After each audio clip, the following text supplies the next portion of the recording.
Bravo, monsieur Talon, pour avoir joué ce jeu-là. Le président à bord de la BAC est le seul à savoir comment la BAC doit être conduite pour qu'on arrive là où lui l'a prévu arriver dans son programme.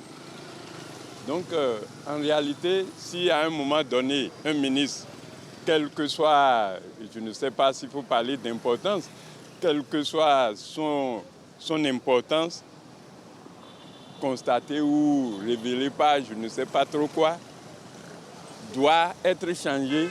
Le président est très bien placé pour effectuer le changement. Je ne suis pas du tout surpris parce que le chef d'État avait dit, il y a de cela moins d'un mois, qu'on ne change pas l'équipe qui gagne.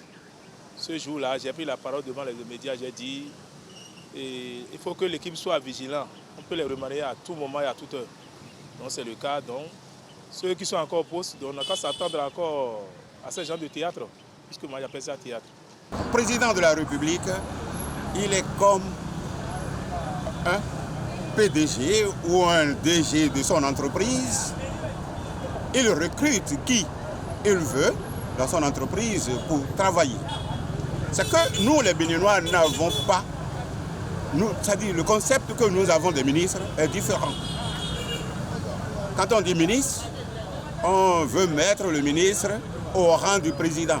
Mais non, le président est l'élu. Le président de la République, c'est tout le pays, toute la nation qu'il a élue. Et il a de comptes à rendre à sa population à la fin de son mandat ou de ses mandats. Les ministres sont comme des employés sous ses ordres. Et il met qui à la place qu'il peut mettre, ainsi de suite. Parce qu'il a confiance en eux. Il les a placés à des postes différents. Vraiment, le remaniement est arrivé trop tard dans un monde très vieux, parce que tout juste après les élections législatives, les Béninois attendaient un remaniement au niveau du gouvernement, de la rupture du président, son Excellence Patrice Talon. Ce qui est arrivé trop tard, mais qui vient de tomber parce que le temps a duré, mais le bébé est sorti. Mais ce que les Béninois avaient su, chez moi, c'est un limogeage et 2 entrées. Parce que le limogeage était annoncé sur le garde des Sceaux, sur tous les réseaux sociaux, sur certaines chaînes de télévision. On a dit que le ministre des garde des Sceaux, Séverin Quenom, est limogé.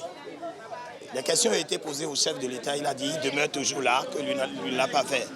Il est allé face à Bazoum. On lui a demandé qu'il y a ça. Il dit non, on ne change pas l'équipe qui gagne.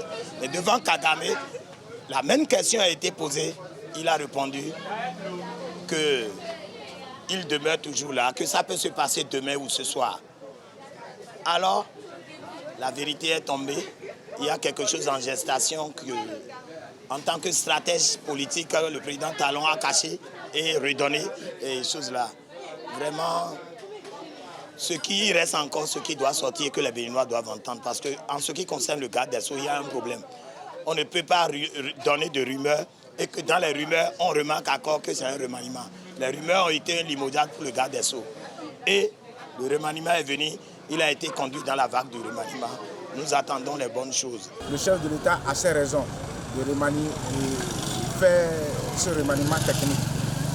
Parce que s'il remarque que certains de ses collaborateurs ne fonctionnent plus bien, il a raison de changer l'équipe. Si certains évoluent au sens contraire, alors il doit prendre ses responsabilités. Mais ce que moi je veux connaître, pourquoi ce remaniement? Parce qu'il avait dit la fois dernière qu'on ne change pas l'équipe qui gagne. Ce remaniement n'est pas étonnant pour le citoyen lambda que je suis. Parce que nous avons déjà eu des prémices.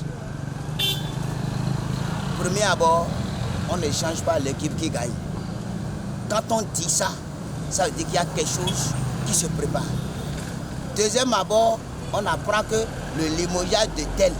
Mais le chef de l'État nous a assuré en nous disant que quel est le papier qui nous prouve aujourd'hui que telle personne est déjà partie. Donc il reste encore ministre de la Justice.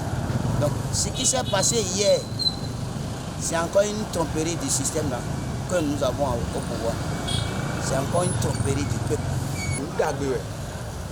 Mais quand il nous a dit que nous avons kata bene to mi don mi me to vile mi supo da ya amo e ko me dion mi supo o de mi ka supo e inde bo viviru mi lo me ro ko e so me re bo de sin bo so me re bo de ji o e yan o mele bibi na du pere eni oyin mu da gbe.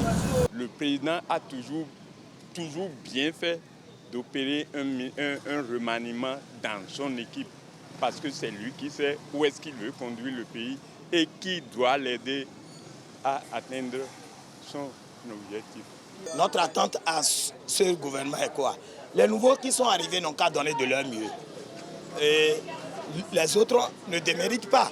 Parce que si vous voyez les infrastructures que le gouvernement a eu à faire pendant les 7 ans que les autres ont fait avec eux, les infrastructures routières, énergétiques, tout cela, c'était un plus pour le bien-être de tous les Béninois.